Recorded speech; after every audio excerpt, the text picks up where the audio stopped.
Ahoj, zdravím všetkých chovateľov králikov. Takže dnes len také video ohľadom takých dotazov, že nie je možné dosahovať takých výsledkov, alebo veľa ľudí si myslí, že tu nám možno nejak odžupkávam, čo sa týka výsledkov, alebo že ako je možné vlastne dosiahnuť takých výsledkov, že napríklad do 75 dní zabiť všetkých králikov v jatočnej váhe nad 3 kg alebo okolo 3 kg. Dosť veľa ľudí vlastne, ktorí chovajú starým spôsobom,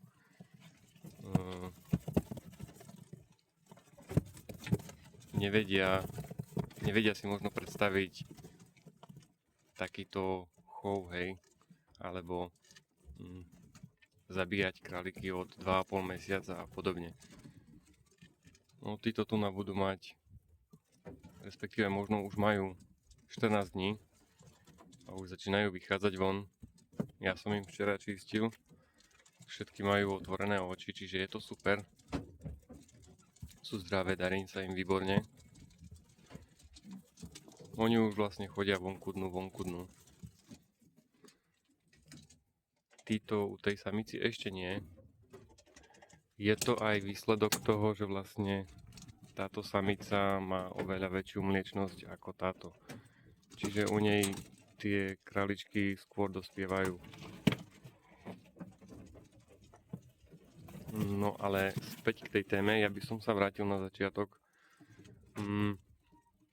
Takí ľudia, čo vlastne povedia, že to nie je možné, myslím si, že nepoznajú môj začiatok, jak som začínal ja som mal klietky, no keď nepočítam to, že som vlastne začínal, keď som bol ešte malý, ešte s otcom. No a potom vlastne, keď som bol starší, tak som s tým začal už len ja sám doma, takže môj začiatok bol asi taký, že som mal nejaké tie urobené klietky a také drevené, dá sa povedať, že taká stavebnica, hej, to bola, že dvojklietka je, že jedna klietka a druhá klietka, to bol vlastne jeden kus, nemal som to takto. Všetko mi vlastne padalo na také plechové taci, keď ja som to vlastne každé 2 až 3 dní čistil, pretože tam vlastne bol z toho smrád, robili sa mi tam kopy, v tej plechovej tacke bol vlastne moč a ten dosť smrdel, hej. Čiže ja som vlastne to, čo mám teraz tu a také výsledky, jak mám vlastne teraz tu, som tam nikdy nemal, hej.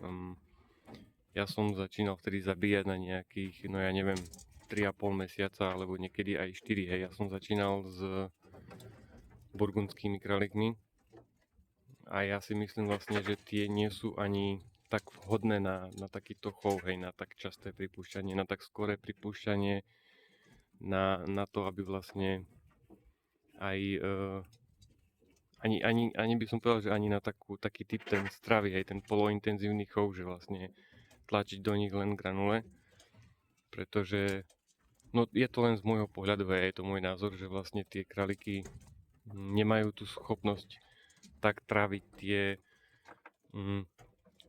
granule, hej. Boli tam nejaké tie tráviace problémy, proste. Mal som tam králikov, ja neviem, mal som v jednom vrhu, dajme tomu 8 a to som bol vlastne rád. Tie burgundské nie sú tak početné vrhy pri tých burgundských samiciach. A vlastne z toho vrhu som také 1, 2, niekedy 3 kusy som mal vlastne, že posraté zátky, hej, nejaký ten začiatok nejakej tej choroby kokcidióza a podobné veci. A to hovorím, že to som bol vlastne otrokom tých klietok, hej. To boli dni, keď som to vlastne každý deň čistil. Tie plechové taci som v kuse proste vysypoval, hej. Umýval som ich, aby to vlastne tak nesmrdelo. Je to, si myslím, že dosť časovo náročné. Ten človek tam vlastne je už, dá sa povedať, že otrokom. A vlastne až tu som pochopil, že že môže byť vlastne chov králikov, ktorý človeka baví, hej. Ja sa tu na ne starám skoro vlastne o nič, hej. Ja tu raz za mesiac tie bobky, čo sú tu tak ja si to raz za mesiac všetko vypratám. Raz za mesiac aj niečo a ja mám pokoj. Ináč len dosypujem krmenie, seno a dolievam vodu do centrálneho napájacieho systému, ktorý je vlastne vyhrievaný a tá vyhriatá voda vlastne cirkuluje čerpadlom po hadiciach a končí vlastne tými obtokovými niplami, ktoré mám teraz nové. Takže ja tu na veľkú starosť nemám. No a myslím si takisto, že vlastne závisí to aj od vybraných samíc, hej. Či sú tie úspechy alebo nie sú tie úspechy také. Hej, ja aj čo sa týka samcov takisto, ja som si pár samcov už vymenil. Tie 2 samce, čo mám tam, ja ich mám už, no toho už mám od 2024. Čiže teraz on sa narodil 13.1.24, takže on už má 2 roky, dajme tomu. Tento je mladší. No a s tým som si vlastne ja vytvoril takú tú, dá sa povedať, svoju fajtu, ktorou vlastne ja dosahujem nejaké výsledky, hej. Mne ide primárne o to vlastne vychovať toho králika čím skôr na tú jatočnú váhu 3 kg, aby vlastne som sa s ním nemusel tu dlho proste srať, hej, dá sa to tak povedať. Aby mi tiež nežral tu na 4 mesiace a potom ho zabijem. Ja chcem, tak jak to mám teraz, že 2,5, no max 85-90 dní a nechcem už tu vlastne tých mladých mať vôbec. Aby som si vlastne robil stále ten kolotoč, že mám stále vlastne nových mladých. Čiže dosť by som povedal, že závisí aj na ustajnení, hej. Ja aj keď mám napríklad takých králikov, jak mám teraz a mám tu na nejakú tú podstielku a vlastne potom, keď tých králikov ja odstavím a takisto dám do klietky vykrmovej, kde budú zase na podstielky, tak vlastne len tak v priemere si povedzme, že on zožerie, dajme tomu za týždeň nejakých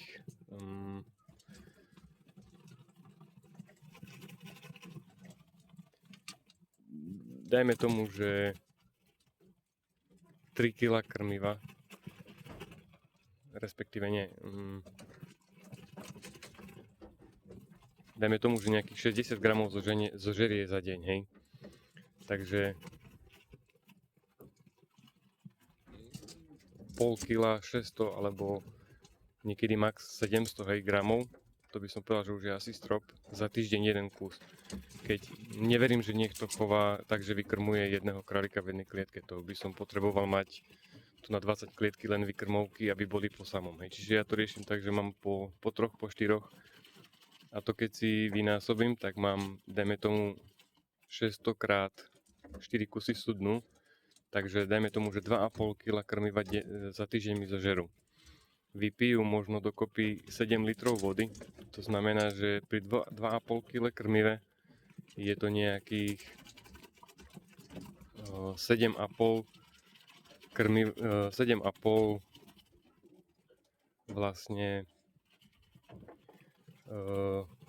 okolo 7 kg, dajme tomu trusu a 7 litrov šťaniek, hej, v ktorých vlastne tie králiky budú týždeň. Alebo potom ten človek vlastne musí každý deň, každé 2 dní tú podstielku meniť. To by som povedal, že tiež je to vlastne otročina. Pri vlastne väčšom počte, tak to človek má čo robiť, akože zamaká si. A tak či tak, tam vlastne tie výsledky, ja si myslím, že aj tak nebudú pri takých hlbokých podstielkach a že sa to len proste kopí, v kuse sa to len kopí. Potom tam vznikajú nejaké tie možno traviace problémy, hej, vznik kokcidióza a podobné veci, čiže ja keď mám z jedného vrhu 8 až 10 kusov, tak výsledok je, že mi ostanú nejaké 4-5 kusy, zbytok vlastne zdochne, chcipne to. Tí, čo sledujú moje videá častejšie, vedia, vlastne ja dávam dajme tomu, odkedy sa vlastne narodia, niečo natočím, počas toho niečo natočím a vlastne je to stále tu viditeľné, že koľko kusov sa mi narodí, koľko ja vlastne ich tam nechám, koľko odstavím a potom vlastne koľko ja zabíjam. Respektíve čo niečo aj predám a podobné veci. Čiže všetko je vlastne v tých videách. Ja tu si nedokupujem ďalšie nejaké mladé kraličky, aby som v kuse dodržal ten počet, aby som vlastne nejak niekoho ošiťoval, že áno, že mne nezdochlo nič. Keď mne vlastne niečo zdochne, tak jak vlastne minulého roku som prišiel o 3 samice, tak vlastne ja to dám, ja to natočím. Nemám s tým žiadny problém. Ale čo sa týka mladých, tak ja vlastne, ja koľko nechám, toľko respektíve aj zabijem. Nezdochýna mi nič. Takisto aj tie váhy. Ja niekedy si tu prevažujem tých králikov, aby som vlastne ukázal, že aké sú, jaké mám výsledky. Ja to môžem urobiť aj dnes. Tieto tu majú, to sú vlastne po tej samici. Kto to vlastne pozerá, tak 15.11. boli vlastne narodené. To je vlastne tu táto klietka a táto klietka. Čiže majú orientačne 62 dní, dajme tomu. Čiže tých 62, od 60 do 65 dní tam vlastne je váha od 60 dňoch cez 2 kg, hej, k 65, 2,5, 2,7, 2,8, hej. To znamená, že v 70 dňoch už tu bude mať kusy na zabíjanie. Lebo budú mať cez 3 kg, respektíve okolo 3 kg. Čiže takýto je vlastne ten kolotoč, ktorý ja tu dávam s tými videami a nemám akože tendenciu odžupkávať, že ja neviem, nejak skresľovať váhu, neviem, jak vlastne by som to aj robil tu nejak náročne. Čiže je to vlastne pravda, hej. A ja vlastne tým len chcem povedať, že takéto výsledky sa dajú dosahovať, ja by som povedal, že hlavne disciplínou v chovu, hej. Čo sa týka krmenie, tak ja mám teraz nastavený už pár mesiacov systém krmenia, že takýmto starším, hej, okolo 2 mesiace, čo sú, tak tým nasypem raz do dňa, tak aby to vlastne vyžrali až do akoby nasledujúceho sypania toho krmiva. A takým tým mladším, čo ešte nemajú 2 mesiace, respektíve od odstavu od tých 35 dní do 55-60 dní, tak tým sypem 2-krát do dňa, hej. Večer niečo, tak aby keď ráno nasypem, aby to vlastne bolo prázdne to krmitko. A takisto aj vlastne večer, keď nasypem, tak tiež, aby, proste ide o to, aby tam pár hodín boli bez krmiva. Aby sa proste neprežierali a aby v nich to nekyslo, hej. To zabraňuje hlavne tomu, aby mali nejaké traviace problémy proste. Musí to cez nich akoby trošku v kuse prejsť, že bez krmiva. Seno by som povedal, že nech to nepridáva, ja pridávam, ja som za, pretože ja vidím v sene dosť veľký vlastne účinok v tom ich trávení. A do krmiva takisto do granov pridávam ovoz, aby som im ešte skvalitnil vlastne tú vlákninu v tej strave. Voda takisto 24 hodín denne v dispozícii, hej.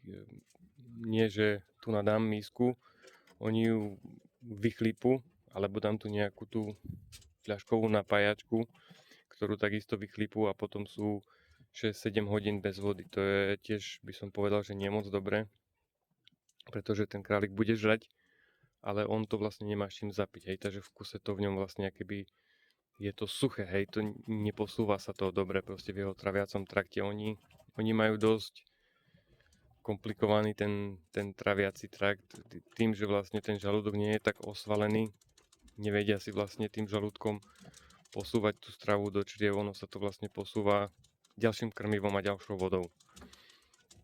Čiže aj to je dosť taký ten faktor, že nie že len si kúpim králíkov, odkúkam od niekoho nejaké to ustajnenie, krmenie, vodu a podobné veci a nech sa tomu darí.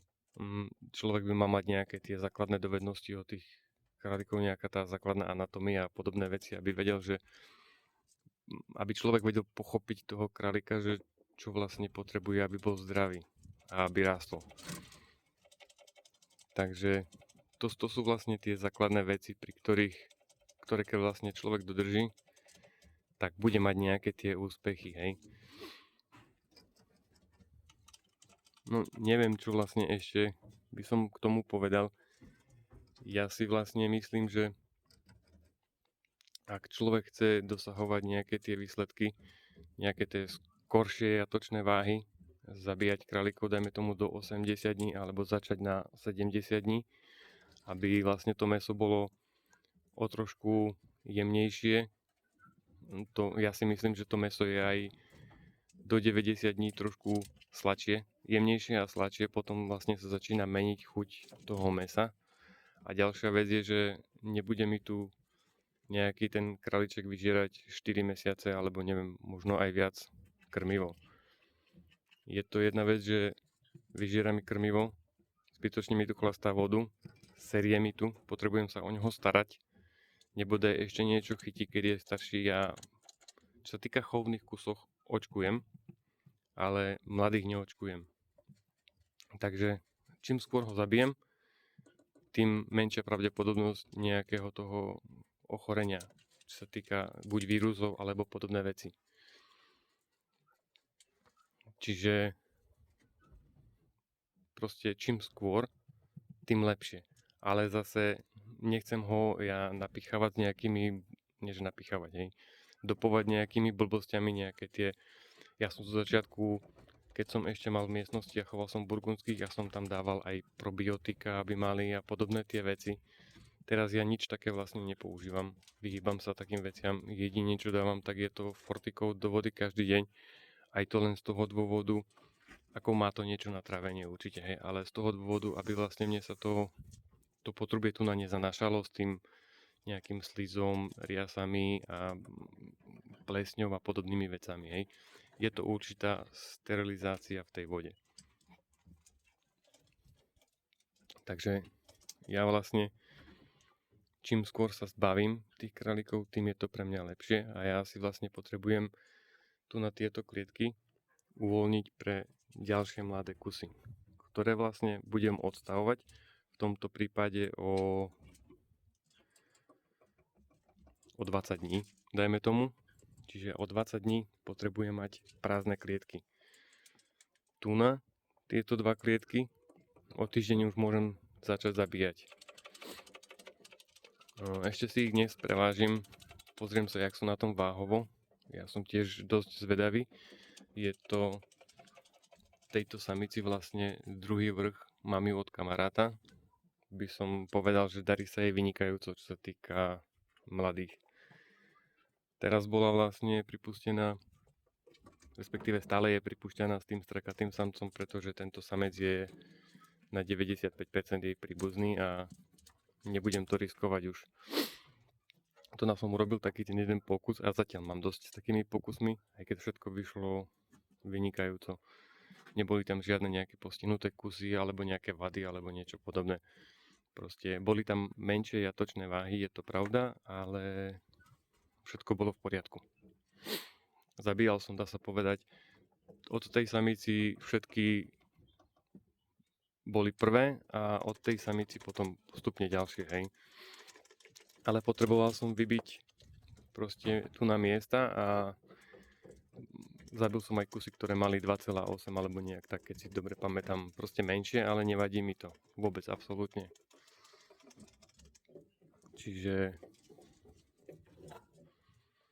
Čiže asi toľko, ak niekto vlastne neverí, že sa dajú takéto výsledky robiť,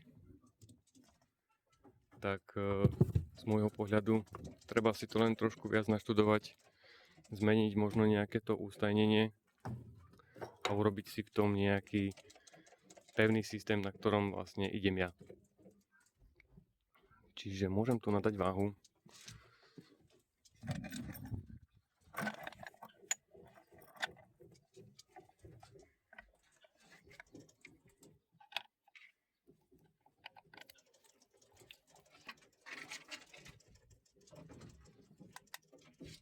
Takže si ju zapnem. Nulky.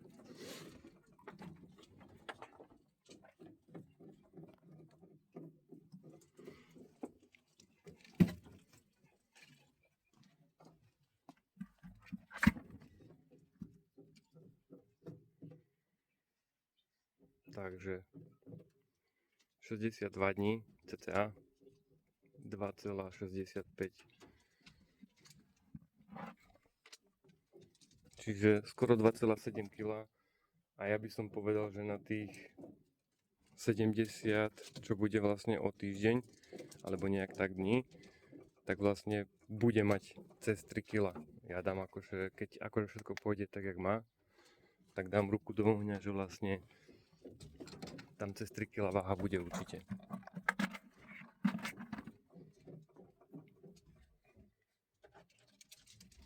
,55, hej.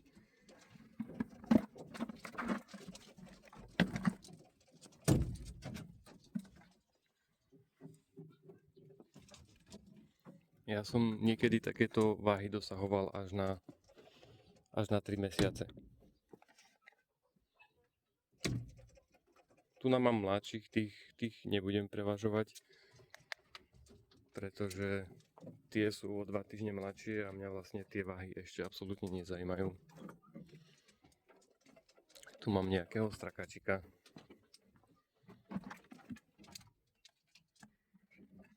,45.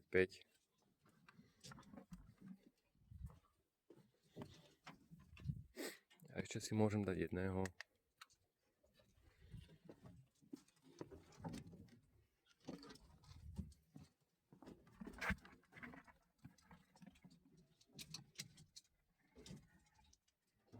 Čiže 2,55.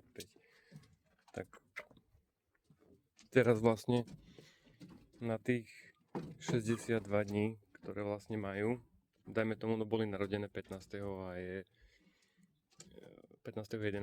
a je, ja neviem, 17. Myslím, áno, 17. je. Takže ja to robím cca tam jeden deň hore-dole, či 62 alebo 63 dní, je to jedno, ale už teraz tu na vlastne všetky sú okolo 2,5 kg, cez 2,5 kg, 2,45, hej, to je už vlastne jedno.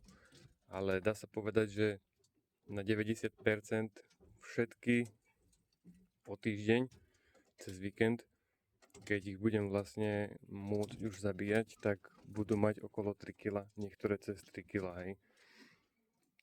Takže asi takto sa dajú vlastne dosiahnuť nejaké tie výsledky. Čiže 2,5 mesiaca sa niektoré z nich ani nedožijú. Takže asi tak nejak vlastne stručne povedané, to, jak som vlastne začínal, tiež som mal nejaké tie nedostatky, nevedomosti, ktoré sa vlastne časom zdokonaľujú. Hej, nejaké to ustajnenie sa zmení, napájací systém, doladí sa vlastne to krmenie, krmné dávky a podobné veci. A človek si vlastne časom vybuduje nejaký ten systém a nejakú tú líniu s dobrými samicami, samcami a nejaký ten postup, ako dosahovať skorých a dobrých výsledkov a hlavne zdravých výsledkov. Takže asi tak. Túto samicu mám už pripustenú a tieto samice budem pripúšťať na druhý týždeň v stredu. Aby som ich vlastne zase dostal do toho kolotoča, kdežto vlastne asi ich budem pripúšťať tak, že ich pripustím s tým bielým samcom, pretože chcel by som teraz len čisto biele a pripustím ich, takže asi v štvrtok, stredu jednu a potom na ďalší deň druhú. Takže asi toľko. Čiže prajem vám podobné výsledky. Veľa zdravia a zdravých chov. Čaute.